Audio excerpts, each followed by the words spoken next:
Okay, so I just thought of this video literally 2 minutes ago. So this is kind of unrehearsed, unscripted, rare footage of what to do when you're done with the reading.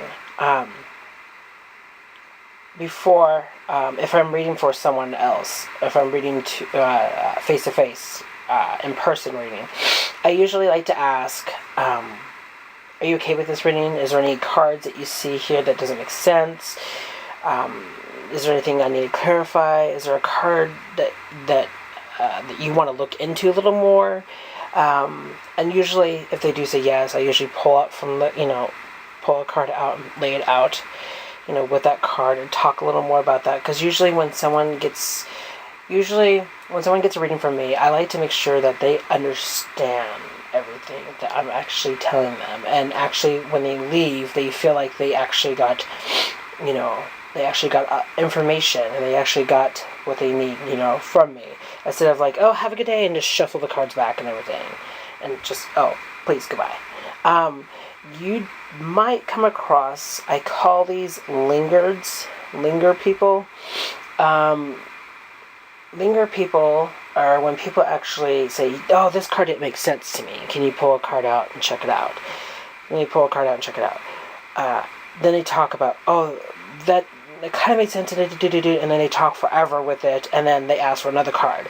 Those are called lingering people, and I usually like to kind of like nudge them, saying, well, this was a good reading, or I'll change the point of view or the change of the conversation to another way, where we're like, oh, well, that was amazing reading, because I already asked them, is there anything else that clarifies? So I'm actually asked them once, and that was enough. And then if it continues a little bit, it's okay. But if it continues to like a chapter, then I like to close up shop.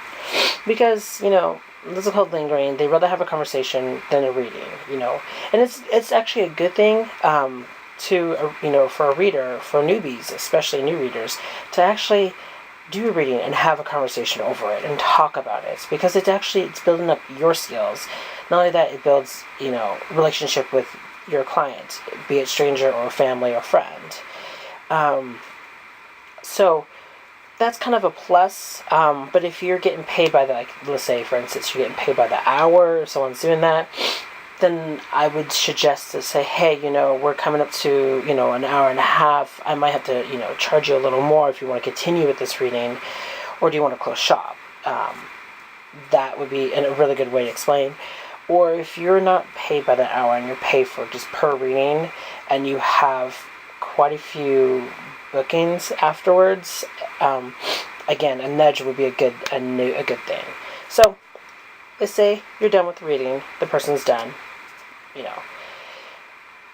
This is my perspective and my personal experience with the cards, and experience with just reading in general. I take all the cards after I ask the person, is everything okay? Watch how I do this, because it's really hard to explain this, but it's just, for some reason, it's just the way how I do it. So I just want to show it to you guys, so you guys can incorporate it into your readings if you feel like, oh, that's an awesome thing, I want to do that. So, ready? Okay. So I take the cards, flip them over, and I kind of look at the bottom of the deck to look at this deck to match the bottoms. As you can see, they're both matching. So I take this, grab a little bit, put on top, grab a little bit, put on bottom, grab a little bit, and put on top. It's a weird thing, and after that, I give a good shuffle. And since these cards are very new, it's really hard. But I give it a good shuffle after reading, not thinking about the person. I usually talk to the person after this and kind of tell them, that was a good reading, you really should look out for that person, and I think that you should, really move forward with these plans, shuffle the deck. And when I'm done, I put the cards down, and I put my hand after the person left, or, as soon as I get a time to myself, I put my hand over the card, and I visualize. Funny thing is, I visualize that kind of white light, as you can see, a little beam of white light, and I visualize a white light coming from above, beaming through the cards, and actually disattaching of that person's strings of energies. And I usually kind of rub around go around my body, cleanse myself with some incense or something that I feel that I need to be cleansed, because I want to make sure that I am psychically hygiene clean when the next person comes in, where it's a clean state where I can explain to them what do I feel, what's this, and da-da-da-da. And let's go on to with the reading. So, if you, if let's say for instance you're officially done with the reading and you need to put your cards away, this is actually a good time after you, if you really want to do it, after you put your hand on the card and you visualize that light, it's a good time to actually put put it back in the bag.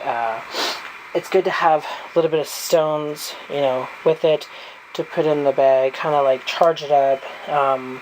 Some people like to put stone exactly on top of it to consider it closed and let it reboot and recharge. Some people put it next to a candle. Some people put it, over an incense to smudge. There's many ways to cleanse your deck after a reading. But this is my way after doing a reading. This is what usually the person gets, the client or whatever, whoever gets it in person with me. So hopefully this helps you guys out and actually,